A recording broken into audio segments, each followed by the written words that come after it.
together contribute to uphold the principles of fair and democratic elections. The Bangsamoro Electoral Code introduces innovative measures to reflect these principles, such as parliamentary seats for youth, women, and indigenous peoples.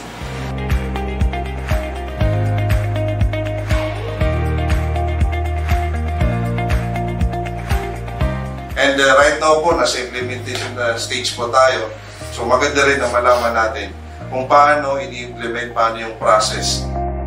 The Bangsamoro Electoral Code and its IRR, ensuring its proper communication to different stakeholders is an equally important undertaking. Ito po ay pagkakataon para sa amin upang mabigyang linaw lalo ang Bangsamoro Electoral Code at ang implementing rules and regulations na kasunod po nito.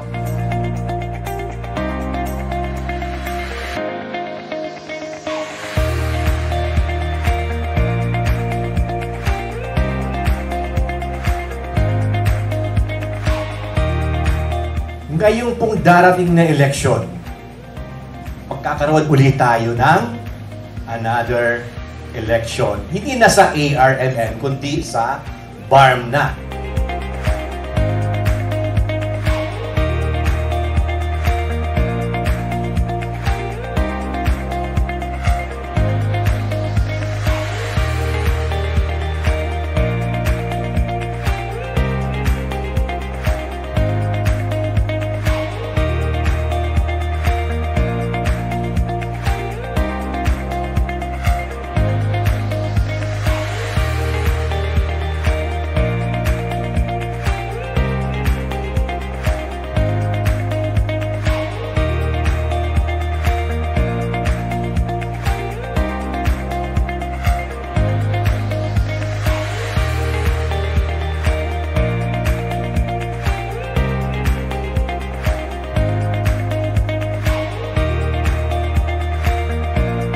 So looking at the CSOs, the map of CSOs, very targeted ito in the sense that we'd like to reach the island provinces.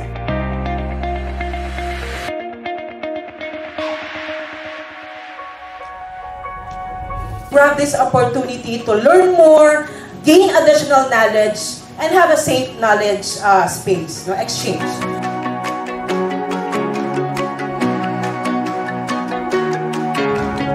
Kasi sometimes the most important stories, peace and conflict, governance, the economy, dyan.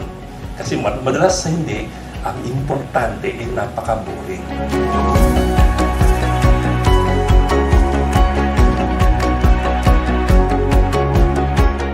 Itong conference na ito, 2 araw. Una, para magbigay tayo ng information dissemination, part of informing media and CSOs about the Bangsamoro Electoral Code and yung implementing rules and regulation nila sa usapin ng pagdating ng 2025 BARM election. I would like to stress that the ongoing BARM transition can potentially provide proof of concept that political and electoral reforms are indeed possible, not only in BARM, in Mindanao, and for the entire country as well.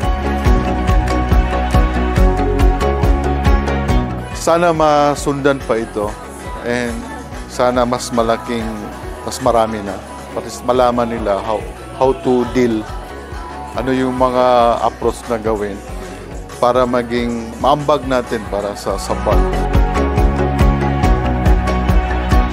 It's a vital activity po. Marami po kami nakuha na mga learning, most likely, especially when it comes to talk about Bangsamoro Electoral Code and yung role ng media together with the CSO or civil society organization when it comes to spreading, disseminating information para po sa interest ng public.